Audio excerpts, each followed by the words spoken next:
성화의 시작은 거듭남의 절대적 증거. P1 Paul Washer. 여기서 여러분께 예수 그리스도의 복음을 설교하게 되어 영광입니다. 본문을 설교하기 전에 제가 아주 중요한 몇 가지를 먼저 말씀드리겠습니다. 지금 이 자리에 계신 분들 중에 죽으면 천국으로 옮겨져서 말할 수 없는 영광을 받으실 분이 계실 겁니다.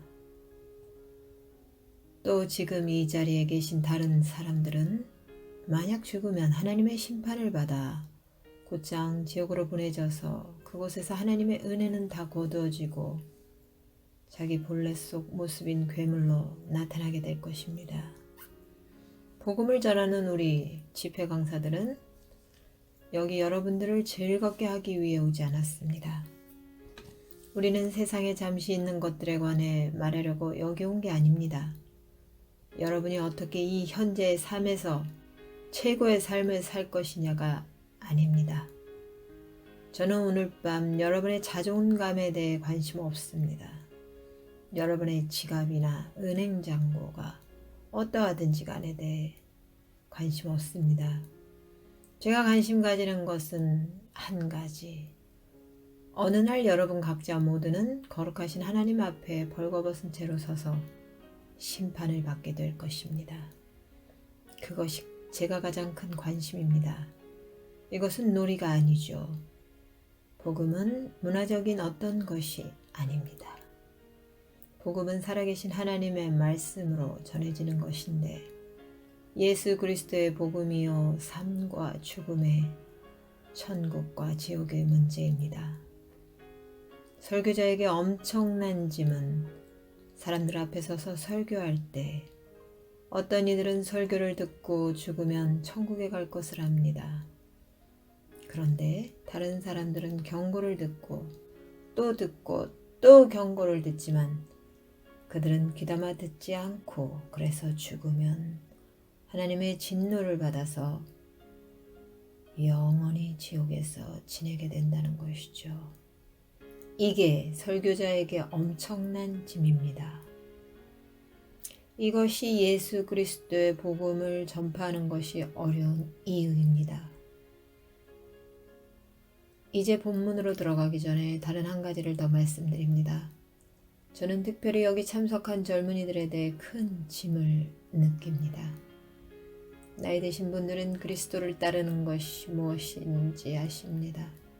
믿음을 위해서 기꺼이 대가를 치르는 것에 대해서도 아십니다. 고난당하는 것도 아십니다. 여러분은 예수 그리스도를 부인하기보다는 또는 그분 말씀에 상반되는 삶을 살기보다는 차라리 죽기를 택할 것입니다. 그러나 젊은이들은 제 말에 귀 기울이십시오. 여러분들은 여기에서 자라났습니다. 여러분들은 서구에서 태어났습니다.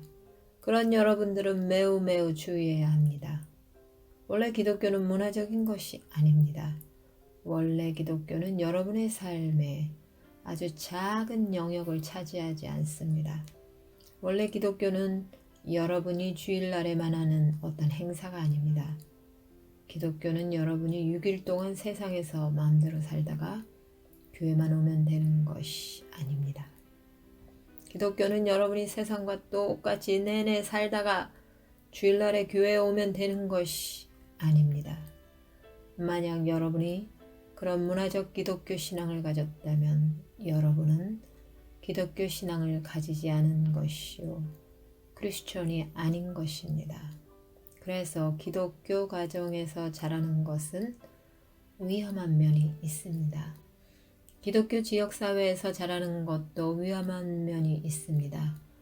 왜냐하면 여러분은 부모님이 크리스천이라서 자기도 크리스천이라고 생각하기 때문이죠. 혹은 반대로 여러분이 고난받는 민족으로부터 왔기 때문에 여러분이 그 복음의 영광에 참여한다고 생각하면 그건 맞지 않습니다. 젊은이 여러분, 제가 한 가지 물어보겠습니다. 당신은 당신이 진정한 크리스천인 줄 어떻게 아십니까? 당신이 진정으로 그리스도를 알게 믿게 되었다는 것을 당신은 어떻게 하십니까? 만약 당신이 지금 당장 죽으면 당신은 천국에 가게 되고 전에 가신 하나님의 보호자 앞에 받아들여질 것을 당신은 어떻게 하십니까? 여러분들은 그것도 모두 은혜로 되겠지요 라고 말합니다. 예, 그것은 모두 전적으로 은혜로 됩니다. 우리는 공로로 구원받지 않았습니다. 우리는 은혜로 구원받습니다. 우리는 복음의 약속을 믿음으로써 구원받습니다. 그 말은 맞습니다. 그러나 여러분이 알아야 할 것은 은혜는 정말 능력 있는 것인데 은혜를 주시는 그분이 여러분이 회개하고 믿으라고 여러분에게 은혜를 주시는 것은 계속적으로 회개하고 믿으라고 은혜를 주시는 것입니다. 여러분에게 은혜를 주셔서 여러분이 믿어서 칭의에 이르도록 하시는 그분이 또한 여러분에게 은혜를 주셔서 성화에 이르고 여러분이 거룩함에 자라가게 하십니다. 사실 잘 들으십시오. 여러분이 그리스도를 진실로 믿어 구원에 이르렀다는 가장 큰 증거 중 하나는 하나님이 여러분 속에 성화의 일을 시작하셨다는 것입니다. 하나님은 당신을 거룩하게 하시려고 일하십니다. 묻습니다. 이런 일이 여러분께 실제로 일어나고 있습니까? 제 뒤에 있는 청년 성가대 여러분 묻습니다. 여러분은 아름답게 노래하지만 정직하게 제게 말할 수 있습니까? 여러분의 가장 큰 소원은 거룩해지는 것이라고요. 여러분은 정직하게 말할 수 있습니까? 여러분의 가장 큰 소원은 세상과 같지 않게 되는 것이라고요. 이 서구 사회와 많은 다른 곳에서 여러분이 눈으로 보는 것을 본받지 않겠다고요. 그리고 예수 그리스도처럼 되는 것이라고 자신 있게 말할 수 있습니까? 왜냐하면 만약 여러분이 그렇게 말할 수 없다면 여러분은 두려워해야 합니다. 매우 두려워해야 합니다. 이 세상을 사랑하는 자들은 아버지의 사랑을 가지지 못하기 때문입니다. 이제 오늘 밤 본문은 새 언약에 관한 말씀을 보겠습니다. 에스겔서 36장 22절부터 보겠습니다. 다 같이 읽습니다. 그러므로 너는 이스라엘 족속에게 전하여라.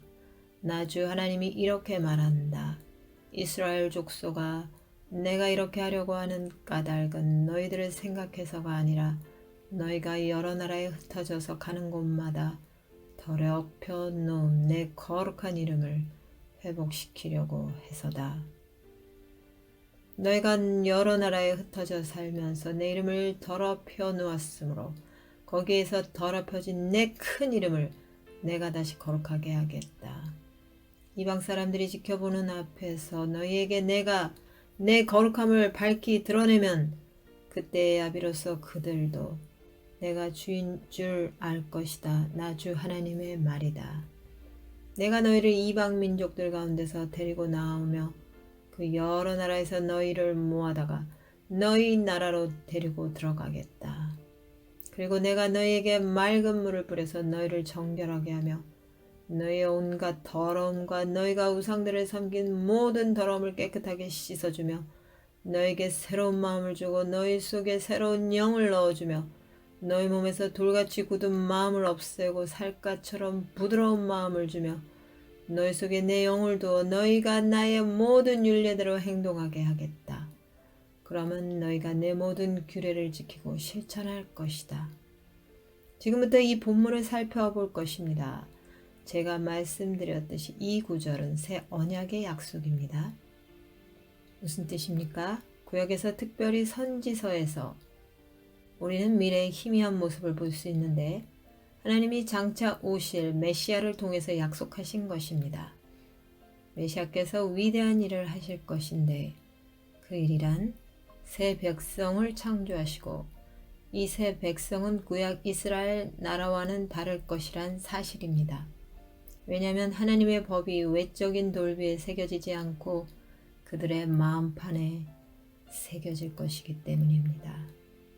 그들은 아브라함의 피로 내려오는 민족이 아니요 아브라함의 믿음을 따르는 나라가 될 것입니다. 그들은 하나님을 진정으로 믿을 것이고 그들은 그분의 능력으로 성령의 역사로 진정 변화될 것입니다. 이제 우리가 새 언약의 구절을 보겠습니다. 새 언약의 여러 특성들을 보겠습니다. 즉 예수 그리스도 안에서의 진정한 신자의 모습을요. 여러분이 여기에 나오는 내용들을 살펴보십시오. 그리고 여러분 스스로 물어보십시오. 이 새 언약의 요소들이 내 삶에 실제로 일어나고 있는가? 이 구절에서 하나님은 우리에게 말씀하십니다. 모든 참된 신자들의 삶 속에서 하나님이 행하시고자 하는 일을요. 여러분은 스스로 물어보셔야 합니다. 이 새 언약의 요소들이 내 속에 실제하는가? 혹시 나는 거짓 신자가 아닌가? 나는 내 속에서 하나님이 행하시는 이런 일들을 정말 볼 수 있는가? 22절과 23절부터 시작하십시다. 여기 매우 중요한 내용들을 보게 됩니다. 하나님은 이스라엘에게 말씀하십니다. 이스라엘아, 내가 너희를 구원하겠다. 그런데 이것은 매우 흥미로운데요. 하나님은 말씀하시길 내가 그 일을 행함은 내 때문이 아니다. 이 말씀은 매우 중요합니다. 사람들을 구원하시는 하나님의 동기는 사람 때문이 아니라는 겁니다. 성경은 말씀하기를 우리 모든 사람들은 죄를 범했고 하나님의 영광에 이르지 못한다고 했습니다. 거룩하신 하나님이 죄인들을 보실 때 그들의 죄는 하나님으로 그들을 심판하도록 정죄하도록 유발합니다. 고로 만약 하나님이 사람들을 구원하신다면 그것은 사람 때문이 아닙니다. 사람의 존재에 관해 관계 없습니다. 우리가 구원받을 만한 존재라서 하나님이 우리를 구원하시지 않습니다. 하나님이 구세주이셔서 우리를 구원하시는 것입니다. 하나님은 우리가 사랑받을 자격이 있어서 우리를 사랑하시는 게 아닙니다. 우리는 하나님의 사랑을 받을 자격이 없어요. 오히려 그분의 진로를 받을 만하죠. 하나님은 그분 자체가 사랑이시기 때문에 우리를 구원하시는 것입니다. 22절에서 23절 발견하는 또 다른 내용은 하나님이 이 두 가지를 말씀하십니다. 내가 나의 이름을 위하여 너희들을 구원하겠다. 내가 나의 영광을 위하여 너희들을 구원하겠다. 왜 하나님은 이 놀라운 구원 사역을 이루셨습니까? 사람이 그것을 받을 만한 자격이 있어서요? 아닙니다. 그렇다면 왜 하나님은 그 일을 하셨습니까? 먼저는 하나님은 사람들을 구원하십니다. 그 구원 사역으로부터 하나님 스스로 영광을 취하시기 위해서요. 그분은 말씀하시길 내가 내려가서 사람들을 구원하겠다. 그리고 나는 그들을 의롭게 할 뿐만 아니라 내가 그들을 바꾸고 변화시켜서 그들을 통해 내 능력을 나타내 보이겠다. 그래서 세상이 보고 나를 내 백성들 속에 나타내어진 내 능력을 찬양할 수 있도록. 그리고 하나님은 계속 이렇게 말씀하십니다. 23절에 내가 내 능력을 나타내 보이겠다. 그래서 열방이 내가 여호와인 줄 알게 될 것이다. 이것은 매우 중요합니다. 미국의 전형적 현대 복음주의 진영에서 우리는 무엇을 가지고 있습니까? 우리가 가진 것을 제가 말해보겠습니다. 우리는 미국에서 자신들은 스스로 크리스천이라 주장하지만 사실은 마귀를 닮은 삶을 사는 거대한 무리의 사람들을 갖고 있습니다. 그러나 왜냐하면 그들은 스스로 크리스천이라고 주장하기 때문에 그들은 자기를 그리스도와 닮은 채 합니다만 실제로 마귀를 닮은 모습으로 살아갑니다. 그들 때문에 하나님의 이름이 찬송받지 못합니다. 오히려 그들 때문에 하나님의 이름이 욕먹고 있습니다. 질문이 연이어집니다. 미국에서 자기가 크리스천이라고 말하는 그들이 크리스천입니까? 절대 아닙니다. 예수님은 말씀하시길 그들의 열매를 봐서 그들을 알리라. 여기에 문제가 교회가 더 많은 사람들을 오게 하기 위해서 복음의 기준을 낮춰버릴 때, 교회가 거룩에 대해 설교하지 않을 때 진정 회심했다는 것이 무엇을 의미하는지 가르치지 않을 때 있습니다. 그러면 기독교, 교회는 불경건한 사람들로 가득 차게 되고 그들의 행위 때문에 불신 세상은 하나님의 이름을 모욕하고 있습니다. 우리가 알아야 할 것은 그리스도를 안다고 주장하는 사람들이 그리스도의 말씀과 또한 그리스도의 성품과 상반되는 방식의 삶을 살면 그들은 크리스천이 아닙니다. 우리는 믿음으로만 구원받습니다. 우리는 행위로 구원받지 않습니다. 그러나 우리가 알아야 할 것은 진실로 구원받은 사람은 거듭났고 그들은 새 피조물이 되었습니다. 하나님은 그 능력을 나타내기 위해 그들 속에서 놀라운 일을 하셨습니다. 그들을 새로운 피조물로 만드셔서 새 사랑의 마음을 갖게 하셨고 그리스도를 섬기고 싶은 새 소원을 주셨고 거룩하게 하셨습니다. 이런 일을 하나님이 당신께 행하셨습니까? 여러분은 세상을 쳐다보면서 세상과 같이 되기를 원하십니까? 세상처럼 행동하여 세상처럼 말하며 세상처럼 옷을 입고 세상의 존경을 받으며 세상의 높임을 받기 원하십니까? 만약 여러분이 그렇다면 여러분은 두려워하셔야만 합니다. 왜냐하면 그것은 하나님이 여러분 속에서 어떤 구원의 새 창조의 역사를 하지 않았다는 증거이기 때문입니다.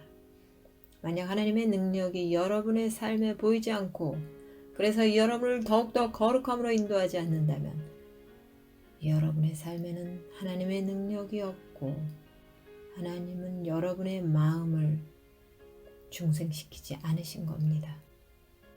당신은 거듭난 게 아닙니다. 당신은 크리스천이 아닌 겁니다. 왜냐하면 하나님은 말씀하시길 내가 사람들을 구원하겠다. 무슨 목적으로요? 세상에 내가 얼마나 능력이 있는지 보여주기 위해서 그들을 구원할 뿐 아니라 그들의 삶을 변화시킴을 통해서 하나님이 여러분의 삶을 변화시키셨습니까? 크리스천이라고 죄가 없는 게 아니죠. 크리스천이라고 완벽하지는 않습니다. 크리스천들도 죄와 갈등하며 넘어질 때도 있습니다. 그러나 그런 연약함 가운데서도 하나님이 역사하신다는 증거가 나타납니다. 하나님이 그들을 가르치시고 징계하시고 그래서 더 높은 수준의 성숙되고 거룩한 그리스도인으로 인도하십니다. 여러분은 이런 사람입니까? 당신이 그리스도를 믿는 믿음을 고백했다면 여러분께서는 그리스도를 향하여 성장하려는 소원이 있습니까? 거룩함에 자라가려는 소원이 있습니까? 여러분의 삶을 변화시키는 하나님의 능력이 명백하게 나타납니까? 여러분은 점점 더 세상을 닮아가지 않게 되고 그리스도를 점점 더 닮아가고 있습니까? 아니면 점점 세상을 더 닮아가고 있습니까? 여기 24절에 매우 중요한 말씀이 나옵니다. 하나님이 말씀하시기를 내가 너를 열방 가운데서 취하고 온 세상 가운데서 모아서 너희를 너희 땅으로 인도할 것이다. 이 말씀은 매우 중요합니다. 하나님이 한 사람을 구원하실 때 이렇게 말씀하십니다. 나는 그들의 땅 세상에서 취하겠다. 내가 그들을 열방으로부터 취하겠다. 그리고 내가 그들을 위해 준비한 땅 변화된 삶으로 데려가겠다. 이것은 진정한 거룩의 놀라운 예입니다. 하나님이 한 사람을 진정 구원하실 때 무슨 일을 하십니까? 하나님이 그들 안에서 역사하기 시작하시는데요. 무슨 목적을 위해서입니까? 그들을 세상으로부터 빼내어 세상적으로부터 빼내어 죄로부터 그들을 빼내어 하나님 자신께로 그들을 데려가십니다. 이런 역사가 여러분의 삶에 명백히 나타나고 있습니까? 여러분은 하나님이 여러분을 삶에 역사하고 계심을 보고 있습니까? 세상성을 여러분에게서 더욱더 제거하는 역사를요. 그리고 하나님은 여러분을 더욱더 하나님께로 이끄시고 그분의 형상을 닮도록 더욱더 이끄십니까? 이제 잠시 거룩에 관해서 말해 봅시다. 이것은 매우 중요합니다.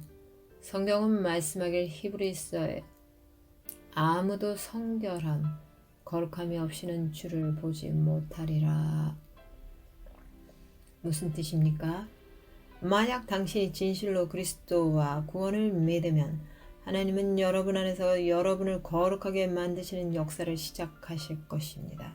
거룩함, 그것이 무엇입니까? 이 말은 히브리어에서 왔는데 그 어근은 자르다입니다. 제 아내는 요리를 좋아해서 큰 조리대가 있습니다. 그녀는 그 조리대에 당근과 샐러리와 다른 것들을 놓고 자릅니다. 그녀는 칼을 가지고 매우 빠르게 잘라나갑니다. 그녀가 당근을 자를수록 샐러리를 자를수록 당근과 샐러리의 큰 더미가 조리대 한쪽 편에 쌓여져 갑니다. 그녀는 칼을 가지고 샐러리와 당근을 자를 뿐만 아니라 그것을 한쪽으로 밀어서 다른 나머지 재료와 분리시킵니다. 그녀가 계속 자르고 분리하고 자르고 분리하고 이것이 바로 하나님이 말씀하시는 거룩의 의미입니다. 하나님이 한 사람을 구원하실 때 그를 세상으로부터 잘라서 분리시키십니다. 어떤 세상입니까? 이 지구상의 모든 것, 모든 사고, 모든 생각, 모든 말, 모든 행동, 하나님의 뜻, 하나님의 본성과 반대되는 모든 것입니다. 하나님을 대항하는 세상의 모든 것입니다. 하나님이 진실로 한 사람을 구원하실 때 그들을 그런 세상에서 잘라내십니다. 그들을 점점 더 분리시키기 시작하십니다. 점점 더 그들의 삶을 변화시키시고 그들의 삶 속에서 세상성을 제하시고 그들을 하나님 자신께로 이끄십니다. 거룩에는 두 측면이 있습니다. 이것은 매우 중요합니다. 먼저는 거룩은 세상으로부터 분리됨을 뜻합니다. 크리스천은 성경의 목적 중 하나는 우리에게 하나님이 싫어하시는 것을 가르칩니다. 그래서 우리가 그것으로부터 도망치게 될 것입니다. 실수하지 마십시오. 하나님과 세상은 서로 친해질 수 없습니다. 그리고 신자들과 세상 사이에도 친해질 수 없습니다. 만약 하나님이 진실로 여러분 속에 역사하신다면 그분은 성령의 능력으로 그분의 말씀을 사용하실 것입니다. 그래서 무슨 일을 하십니까? 당신에게 세상에 어떤 것이 잘못된 것인지 가르쳐 주시고 여러분을 그것으로부터 멀리 떠나도록 이끄십니다. 그러나 거룩은 악한 것을 중단하는 것에서 그치지 않고 두 번째로 거룩은 하나님께로 당신을 달려가게 만듭니다. 하나님께 헌신하게 하고 매일 매년 점점 더 하나님께 헌신하게 합니다. 이제 여러분은 두 가지를 다 가질 수 없어요. 제가 제 어린 자녀들에게 거룩말을 가르칠 그때가 기억나는군요. 제 기억이 뚜렷합니다. 아기들은 의자를 붙잡고 자기 다리로 겨우 일어섭니다. 그리고 아빠를 향해 다가오려 하죠. 그들이 제게로 다가올 때 아빠인 저는 한 걸음 뒤로 물러섭니다. 그들은 의자를 꼭 붙잡고 있으면서 동시에 아빠를 붙잡으려 합니다. 그러나 저는 그렇게 하지 못하게 합니다. 저는 그들이 알기 원합니다. 만약 그들이 저를 붙잡으려 하면 의자를 손에서 놔야 한다는 거죠. 이것이 거룩에 대한 좋은 예입니다. 만약 여러분이 하나님을 원하면 여러분은 세상을 떠나보내야 합니다. 만약 여러분이 세상을 떠나보내지 않으면 왜냐하면 여러분이 세상을 사랑하기 때문에 그러면 아십시오. 아버지의 사랑이 여러분 안에 없습니다. 구원 못 받습니다. 젊은이 여러분, 우리 문화가 얼마나 위험한지 저는 압니다. 그 문화가 우리 백성들에게 어떤 나쁜 일을 했는지 제가 압니다. 저는 서구 사람들이 동유럽에 가서 거기 교회들을 망쳐놓은 것을 보아왔습니다. 여러분은 매우 위험한 장소에 살고 있습니다. 여러분은 반짝거리지만 금이 아닌 곳으로 가득한 땅에서 지금 살고 있습니다. 여러분은 모든 종류의 거짓된 약속이 가득한 땅에 살고 있습니다. 여러분은 여러분을 그리스도로부터 떠나게 하려고 모든 일을 다 꾸미는 땅에 살고 있습니다. 여러분은 여러분께 이렇게 말하는 땅에 살고 있어요. 여러분은 하나님을 가지고 세상도 함께 가질 수 있다고요. 여러분이 세상도 사랑하고 그리스도도 사랑할 수 있다고 말하는 땅에 살고 있어요. 여러분은 아셔야 합니다. 그건 거짓말입니다. 거짓말이에요. 여러분은 제가 소리 지르니 화를 내려 한다고 생각하지 마십시오. 제가 지금 여러분을 협박한다고 생각하지 마십시오. 제가 이 말씀을 드리는 것은 여러분을 괴물로부터 구하기 위해서입니다. 그 괴물은 더 많은 사람들을 죽였습니다. 이 땅에 이 지구에 통치했던 그 어떤 정치적 폭군보다요. 만약 여러분이 세상을 사랑하면 두려워하십시오. 왜냐하면 그것은 하나님이 여러분 속에 역사하시지 않는다는 증거이기 때문입니다. 그러면 여러분은 결코 구원에 이르는 믿음을 가진 게 아닙니다. 여러분은 회심한 적이 결코 없는 겁니다. 왜냐하면 만약 하나님이 진정 여러분을 구원하셨으면 여러분 속에 착한 일, 성화를 시작하신 그분이 그 일을 완성하실 것입니다. 우리가 왜 그걸 알죠?